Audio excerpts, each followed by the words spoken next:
সব চেষ্টা করেও আমি বারবার ব্যর্থ হচ্ছি। পরীক্ষায় ফেল, স্বপ্নগুলো ভেঙে যাচ্ছে। হাল ছাড়িস না বাবা। হে আল্লাহ, আমার ছেলেকে সফল করো। সেদিন প্রথমবার আমি সত্যি চেষ্টা করলাম, আর আল্লাহের কাছে বললাম, আমাকেও বদলে দাও।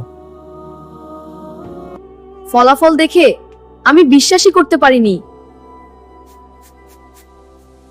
মা বললেন, দোয়া কখনো বিফলে যায় না। মায়ের দোয়া ভাগ্য বদলে দিতে পারে। আজ কি মায়ের জন্য দোয়া করেছেন? হ্যাঁ মা,